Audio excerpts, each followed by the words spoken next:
And welcome into another episode of Off Script. And after about a week and a half, 2-week hiatus of multiple college football playoff games, of Christmas break, just the holidays in general, we are back at the desk, at the chair, talking some ball. Specifically today, we're talking a little Miami ball. But before I get into the video today, if you haven't already, like the video, subscribe to the channel. It helps me out a lot, so I appreciate you guys. But let's get into it today. What just an absolutely absurd month of college football. If you're a Miami fan too, you had that early win against A&M. You're like, uh-oh. And then you beat Ohio State, and now you're like, this is real. Like, we just had one more game where the national championship game. Like, this is crazy. And it's something about that first win too, that initial spark of hope that kind of sends like a chilling thing down your spine, and you're just like, wow, I'm excited for this. And now we're invested. But my question overall, you got 4 teams left. You got Indiana, Miami, Ole Miss, and Oregon. And Miami to me seems kind of like the most interesting team to me because overall, I'd say them and Indiana are almost the most complete teams to me. But the question for me is what's it going to take for Miami to win it all? What's it going to take for Miami to just win in general? Let's take a look at this Miami team here. Like I just said, arguably probably one of the most complete teams left in the playoff. I'd say Indiana's probably the other team that rivals them on both sides of the ball on just being completely sound. But all 3 phases really, offensively, defensively, and special teams, there's not really too many flaws, I'd say. But starting off with the offense here, running the ball extremely well. Mark Fletcher just continuously, he's having himself an unreal playoff. And just really making Carson Beck almost like you don't even need him right now. You're just relying on the run game because you're like, you know what? If we get to third and medium, if we get to third and short, we'll just give it to Fletcher. And right now, he's just immediately, even if he gets met at the line, yards after contact, and he's getting the first down. So right now, that's kind of seems like the Miami way, kind of chipping away at the clock too. It's once you get to that third and short, let's run the ball. Oh, wait, 1st and 10 again. Let's throw a little screen, get 5 yards. It's just time of possession there too, which is huge for that offense. And another thing, it was big in this Ohio State game, but not as big in the A&M game, which they did brush up on, which I was excited to see for them. But converting on third downs was a huge, huge deal for Miami. Like I said, in the A&M game, they were 25% on third down, so not where you want to be. But in this Ohio State game, they were 50%. And majority of those third downs, like I said, were third and medium, third and short. So the ability to kind of keep doing that and converting, it's demoralizing for a defense because you can't get that offense off the field. And then it kind of chips away at the morale too. And that's the Miami kind of game plan. They didn't want you to just kind of wear you down over time. And then Carson Beck, like I said, they're not utilizing him like crazy too much. He's thrown for 103 yards, 130 yards, doing just enough to win games right now. But still, that's all he needs to be doing. And then looking at this defense too, stopping the run. That's what they've done all season, all year. Hasn't changed. And then pressure. Pressure is huge. Ruben Bain off the edge. I mean, I think they currently have 12 sacks total in 2 playoff games, which is insane. 7, I think, alone in the A&M game, and then 5 against Ohio State. But it's one of those things, too. I was watching this Ohio State game.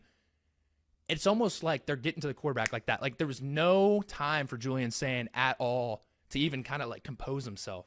So like to even get a read off to like, okay, where's my first read? Oh, I can't even read it because Ruben Bain's ear-holing me right now. But I think that will continue in this game against Ole Miss. I'm excited for that. And then another thing too that I feel like it's not being talked about enough is the turnovers.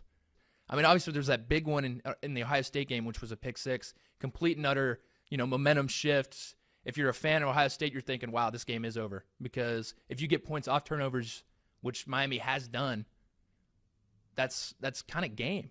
And they're getting outgained offensively too. But the fact that they're getting turnovers and winning the turnover battle is causing them to win these games. But the question is, like I said, in general, so this game coming up this week, obviously, the Ole Miss game, what's it going to take for this Miami team to win? And let's get into it here. First off, and this should come as no surprise, but I just wanted to reinforce it just because it is so important in this game. But the pressure and the containment of the quarterback against Ole Miss is vital for this Miami defense. Chambliss coming off his biggest game of his career at Ole Miss, really, almost had his like Heisman moment, playoff moment, if you will, against Georgia, scrambling around. A very impressive improviser, very Johnny Manziel-esque. Not the same caliber player yet. I think he has time developed there for sure. But, that play style that he's kind of just running around. Oh, there's a receiver. He's wide open in the middle. Yep, 30 yards, just loosely. But Miami, throughout the entire season, has done a really good job of kind of bottling up these scramblers, these guys that try to get out of the pocket. And we saw it against Marcel Reed, Castellanos at Florida State. I mean, they've proven they can do it, and I think in this game they will. But my question is, when you have a quarterback like Chambliss, who's kind of in his flow state right now, what do you kind of do to disrupt it? Well, early on, you show pressure. You kind of get to him early on and saying, like, hey, we're here. We're not leaving anytime soon. And then I think it also starts with stunts up front.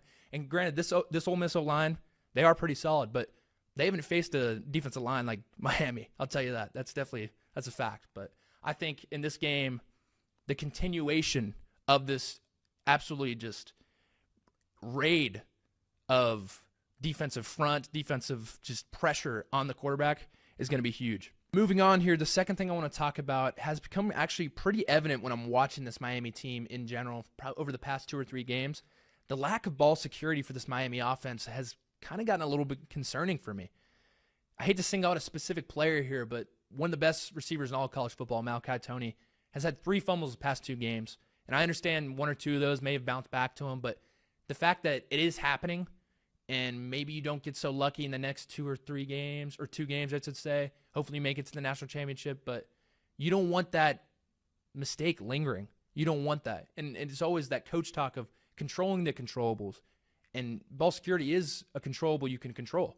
That is something where you're about to meet contact. Okay, let me just bolt it up and brace for contact. You don't want to swing in and allow them to punch it out, because it happened 2 or 3 times in the Ohio State game. And if Ohio State falls on that could be a completely different game. And I just talked about how turnovers were such an important aspect for this Miami team and how they win games with time of possession and getting turnovers on defense. You don't want the other team to have that advantage. So cleaning up turnovers, cleaning up ball security specifically is huge for Miami in this game. And lastly here, the third and final key for me is Carson Beck's just ability to just kind of keep going the way he's going. He's not playing too well. He's not playing too bad. He's like right in the middle because he doesn't need to do too much right now. I just kind of got into it earlier. He's playing the game he needs to play. He's converting on third down when he needs to convert on third down. He's not throwing for 350 yards and all these, huge stats or anything, but he's just doing enough. He's doing enough to get the job done. And I think in this game, when looking at the end of it here, and sure, this is a prediction here, but I think if Carson Beck has the ability to kind of stay level-headed, which he has proved the past two or 3 games here, and kind of just realize, all right, look, we're 1 game away from the Natty. We just got to keep playing our game, keep running the ball efficiently. Offensive line keeps getting push. We're unstoppable. And honestly, I'm on the hype right now. So prediction here, I am going to take Miami over Ole Miss.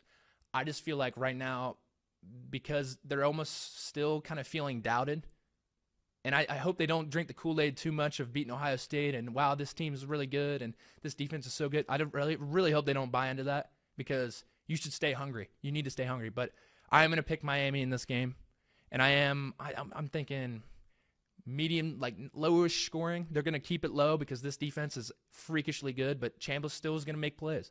You guys, as a Miami fan, you just have to be ready for that. You have to brace for that. But I think Miami wins it 27-20 and moves on to the national championship game. But if you enjoyed the video, do not forget to subscribe to the channel, like the video. I appreciate you guys. We'll see you soon.